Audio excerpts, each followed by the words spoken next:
Greyhawk Ruins here. If you like the video, please make sure to like and subscribe. Hit the bell so you get notified. You know, all that other good stuff that all the channels say. And feel free to visit my blog and my Patreon.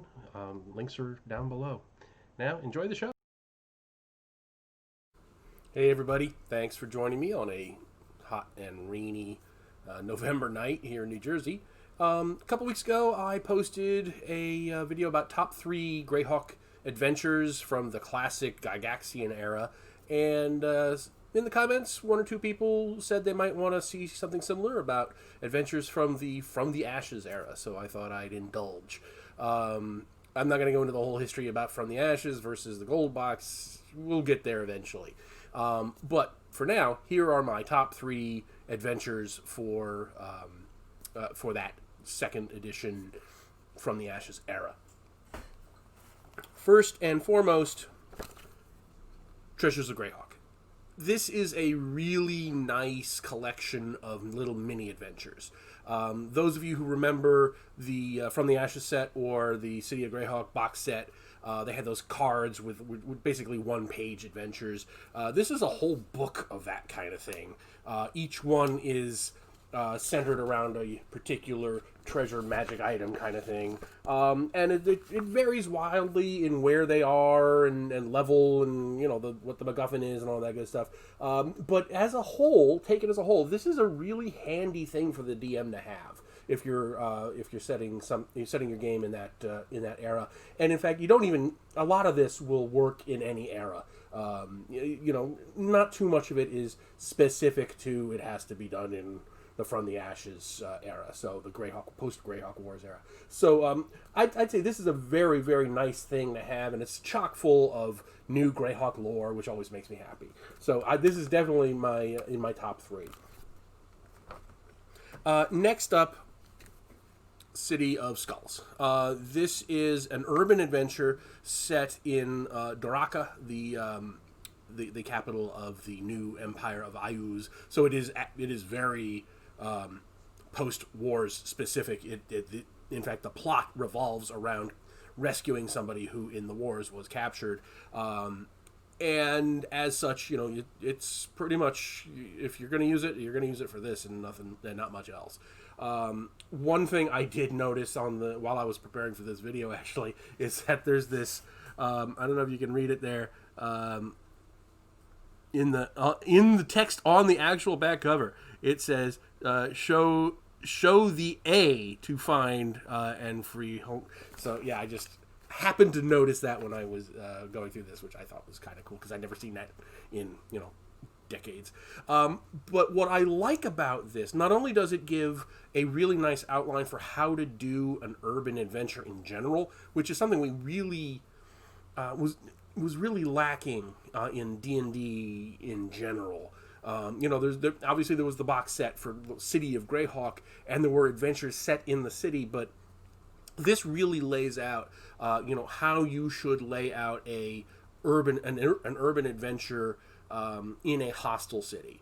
And it's, having focused myself on it for this, I'm definitely going to be cribbing some things from this adventure for my upcoming City of Spiders adventure, my D4, which I'm working on, set in Errol Haikinlu. But this adventure, it does have some good mechanics in there. There's a notoriety mechanic, especially, like if you keep killing evil creatures in Ayuz's capital city, it gets harder and harder for you to maintain a posture of pretending to be somebody else. Which is a very clever and very necessary kind of thing for this sort of adventure. It's not perfect. It's a little bit railroady, as it's an adventure, and it says it expects you to go here and here and here. There are some things that will allow your players to kind of twist around and do things in a different way that the author might not have expected. But some things in there will help you with those kinds of excursions that aren't planned. It does have some really bad design choices, like this. It's literally if I can get in there, it's literally 2 entire pages of boxed text that you're supposed to read to your players, and oh my god, that's just it makes my skin crawl trying to even think of that. So I would probably find some way to chop that up and deliver it in little smaller chunks that are better digestible during the adventure. But on the whole, because it lays out a good way to do urban adventures, which is something I've always struggled with. Urban adventures, I'm very good at, I know how to lay out a dungeon and wilderness, a sandbox and stuff like that, but a city, which is kind of like a mega sandbox, has always been tough for me, and this just kind of lays out a nice outline of how to do that kind of thing. So that's a nice thing. And last but not least, my favorite adventure from the 2E From the Ashes era. And remember, I'm only talking about adventures. I'm not talking about the source books like I Was the Evil or the Marklands or those things. I'm only talking about adventures themselves. And it's probably going to be a controversial choice, but I'm going to go with Greyhawk Ruins. And no, this is not a gag, and I'm going to pull away to something else. Like it or not, this is the official World of Greyhawk canonical Castle Greyhawk. And it's not bad if you take it as it is and realize that you're not getting Gary's Castle Greyhawk.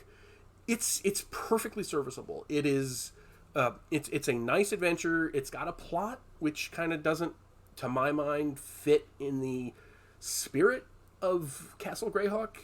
It's got this plot with things coming up from the underworld and things. I don't want to spoil it for a lot of people, but but it does in a lot of ways capture that kind of whimsical spirit of the original, even though it can't and doesn't have anything to do with the original by design, because Gary didn't write it, and they made no pretension about that. They didn't try to do Gary's Greyhawk. They did their own take on what a mega dungeon would have looked like, and it's a good dungeon. It's a if this had any other name on it, it would be much higher esteemed by fans, I think. But considering that it is the canonical Greyhawk Ruins, this is the ruins of Castle Greyhawk. It's not a bad dungeon in and of itself.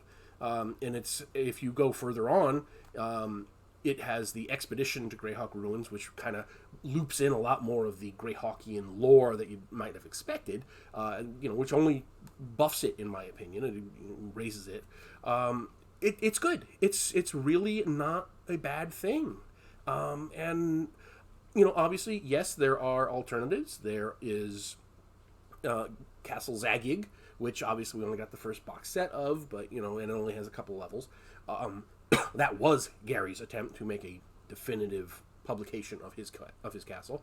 Unfortunately, for a variety of reasons, that was nixed, and it's very hard to get a copy without paying astronomical prices.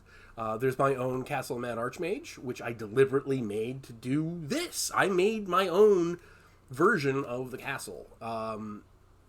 And mine is no better from the point of mine's not Gary's, this isn't Gary's. Mine might have a little more attention to what we do know what was in Gary's, but and obviously I think it's better than this because I wrote it. But for what this is, and given the era that it was published in, we're talking about the post-Wars From the Ashes 2E era. This is a good adventure. It's huge. It's got nice maps. These maps are really nice and innovative for the time. Without a grid, they're color coded to make things easier for the DM. The artwork's passable. It's for what it is. This is really good, and that's what puts it in my top 3. So I know a lot of people aren't going to agree with that, but that's what I got. So hope everybody has a great night, and I hope you're enjoying my new Mordenkainian look for the channel. I finally got rid of all the extraneous hair that I've been growing since being all the lockdown-y things. So anyway, hope you all have a good night and hope you enjoyed it, and I will see you soon.